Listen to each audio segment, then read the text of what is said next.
নমস্কার বন্ধুরা, তুমি 10 দিন 20 দিন 30 দিন ব্রহ্মচর্য পালন করে যে পাওয়ারটা অনুভব করেছো সেটা এমন কিছুই নয়। একটা দীর্ঘ সময় ধরে মনকে সংযত করে, ইন্দ্রিয়কে সংযত করে, খারাপ জিনিসকে বাদ দিয়ে বীর্য রক্ষা করে যে বীর্য এর পাওয়ারটা থাকে না, সেটা অভাবনীয়, অকল্পনীয়।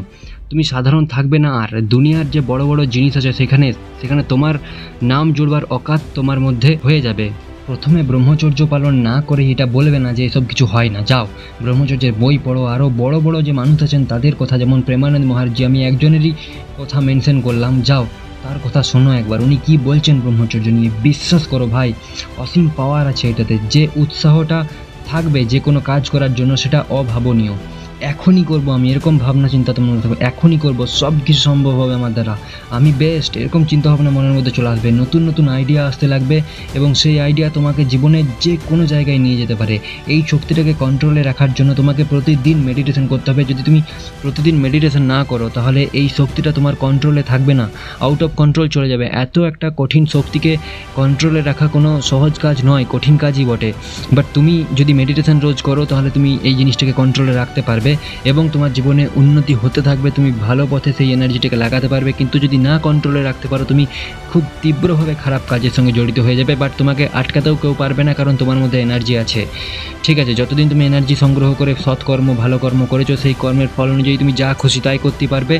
এবং সেই করাটার মধ্যে খারাপ কাজ যদি তুমি করো তাহলে কিন্তু একটু তীব্রভাবে খারাপ পথে চলে যাবে তুমি। তাই প্রত্যেক দিন মেডিটেশন করার জন্য আমি বারবার বলি, অসীম পাওয়ার আছে। আমি মানছি তুমি করে তো নেবে, কিন্তু এটাকে তো আটকেও রাখতে হবে, এটাকে তো একটা ভালো পথও দিতে হবে। সেই পথ দেওয়ার জন্য মেডিটেশন খুব খুব বেশি ইম্পর্ট্যান্ট।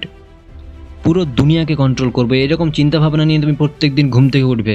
আমি জানি তুমি রিলেট করতে পারছো না এত বড় বড় ভাবনা চিন্তাগুলোকে, বাট তুমি করে দেখো একবার, এই বড় বড় চিন্তাভাবনাগুলো তোমার মধ্যেও চলে আসবে যে পুরো দুনিয়াতে রাজ করবো, কাউকে ভয় পাই না, আমি বেস্ট, যেখানে যাবো সেখানে ঝান্ডা কেড়ে আসবো, এরকম চিন্তাভাবনা তোমার মধ্যে আসবে। এরকম আমি জাস্ট কয়েকটা কথা বলছি, তুমি একবার নিজে করে দেখো। আমি তো আবার বলছি যে এটা একটা এমনই এক্সপিরিয়েন্স না, প্রকাশ করা যায় না কোনো দিনই। সো আমিও প্রকাশ করতে পারছি না, বাট তুমি একবার নিজে অনুভব করো। প্রত্যেকের ফিলিংস আলাদা আলাদা, ফিল যে মানুষ করে সেই জিনিসটাকে কখনো প্রকাশ করতে সে পারে না। সো এর যে এত লাভ কী হবে না হবে এগুলোকে প্রকাশ করা সম্ভব নয়। সো আমার কথা শোনো, তুমি নিজে একবার করো এবং করে দেখো কি হয়। তোমার মধ্যে কি ফিলিংস আছে তুমি সেই জিনিসটা দেখো। এরকম তাগড়া মাইন্ডসেট তোমার মধ্যেও আসবে যদি তুমি ব্রহ্মচর্যের পালন করো।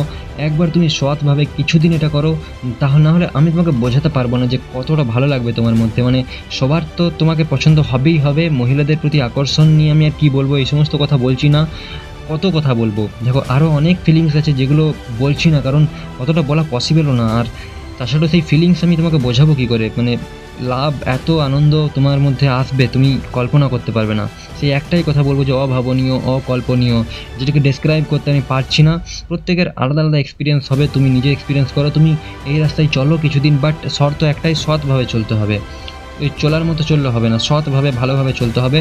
যদি করবো তো মন থেকে সম্পূর্ণ সমর্পণ সহ করবই, তারপর দেখবে তুমি নিজেই। আমি চেষ্টা করছি প্রতিটা যুবককে এই রাস্তাতে একবার নিয়ে আসার জন্য। একবার যখন সে এই রাস্তায় আসবে, বেশ কিছুদিন থাকবে এবং সেই অমৃতের স্বাদ একবার পাবে, সে আর বিশেষ শহরে যেতে চাইবে না, এটুকু আমি বিশ্বাস করি। এটা আমি জানি, কারণ আমার ক্ষেত্রেও সেই একই জিনিসই হয়েছিল। একবার আমি এই এনার্জিটিকে অনুভব করেছিলাম অনেক দিনের জন্য, মোটামুটি 4-5 মাসের পর আমি এই এনার্জিটিকে অনুভব করেছিলাম। আমি দেখেছিলাম যে ফোকাস কীরকম ভয়ঙ্কর হয়।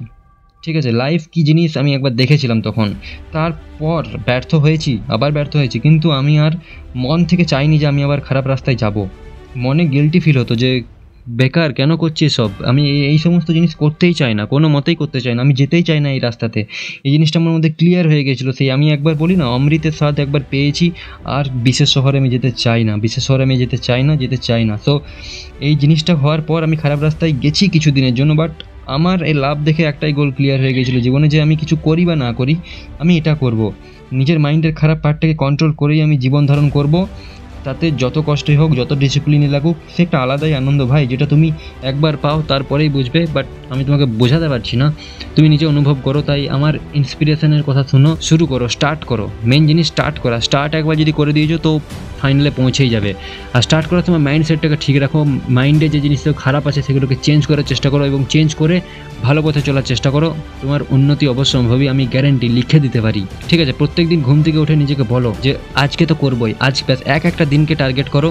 এইভাবে যখন 1 বছর যাবে তারপর তুমি ঘুম থেকে উঠে বলবে দুনিয়াতে রাজ করব। এটা 1 বছর পরের মাইন্ডসেট, আজকের নয়। আজকে বলো যে আজকের দিনটাকে টার্গেট করলাম, আজকের দিনটাতে কোনো মতেই হারবো না। এরকম প্রত্যেক দিনকে টার্গেট করো। টার্গেট করতে করতে করতে করতে করতে করতে একটা দীর্ঘ সময় পর তুমি সকালে ঘুম থেকে উঠে বলবে আজ তো ভাই ফোড়েঙ্গে, যা কাজ আছে, যা গোলস আছে, যা অ্যাসাইন করেছি গোলস, যা ঠিক করেছি, যা লিখে রেখেছি সব কিছু পূরণ করে তারপরে ঘুমাতে যাবো, নাহলে যাবো না ঘুমাতে। এরকম এনার্জি থাকবে তোমার মধ্যে।